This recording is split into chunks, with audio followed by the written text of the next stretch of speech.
പിന്നെ എന്ത് നിശ്ചയിക്കാനാണ്. പക്ഷെ അവൻ പോയിട്ട് ഇത്രയും വർഷമായിട്ടും ഞാൻ മക്കൾക്ക് വേണ്ടി ജീവിച്ചവളാ. ജീവിക്കാൻ മറന്നുപോയ സ്ത്രീയാ ഞാൻ.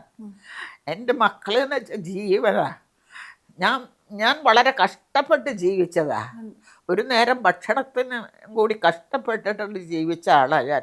വീട് പണി പോലും അമ്മ എടുത്തിട്ടുണ്ടല്ലേ? വീട്ടുപണിക്ക് പോലും പോയിട്ടുണ്ടല്ലേ അമ്മ? വീട്ടുപണി കുട്ടികളെ നോക്കാൻ പോയിട്ടേ, റോഡ് പണിക്ക് പോയിട്ട് ഞാൻ. മനസ്സിലായില്ലേ?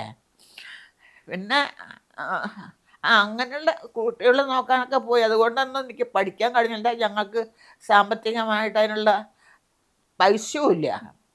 എവിടെയെങ്കിലും കൊണ്ടുപോയി പഠിപ്പിക്കുകയോ ചെയ്യുക അതിനുള്ള ഇൻട്രസ്റ്റ് ഇല്ല ആർക്ക്. അച്ഛനും എൻ്റെ അപ്പനും അമ്മയ്ക്കും അവർക്ക് വിദ്യാഭ്യാസം ഇല്ല.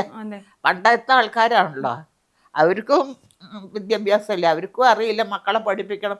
ഇന്നത്തെ കാലത്തുള്ള അമ്മമാരും അപ്പം ഇതല്ല, കുട്ടികൾക്ക് പഠിക്കണം, വലിയ ആളാവണം, അതാവണം, അങ്ങനെയൊന്നുമില്ല. അവർ സാധാരണ ജോലി ചെയ്ത് ഭക്ഷണം കഴിക്കുക, എങ്ങനെയെങ്കിലും കുട്ടികളെ കല്യാണം കഴിപ്പിക്കണം, പഠിപ്പിക്കണം എന്നുള്ള ചിന്തയൊന്നും അവർക്കും ഇല്ല, നമുക്കും ഇല്ല, നമുക്കും അറിയില്ല. അമ്മ എത്രാം ക്ലാസ് വരെ പഠിച്ചു? ഞാൻ 4 കഴിഞ്ഞു, 5ാം ക്ലാസ്സിലേക്ക് എത്തിയിട്ടേ ഉള്ളൂ. അതുവരെ ഞാൻ പഠിച്ചു. എനിക്ക് ആദ്യം വർത്തമാനം പറയാൻ തന്നെ അറിയില്ല.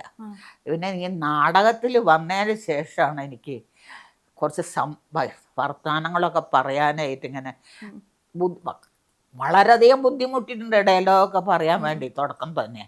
പിന്നെ പിന്നെ ദൈവം സഹായിച്ച് അമ്മയുടെ അനുഗ്രഹവും ദൈവത്തിൻ്റെ അനുഗ്രഹവും കൊണ്ട് എനിക്ക് ഒരു ബുദ്ധിമുട്ടും ഉണ്ടായിട്ടില്ല.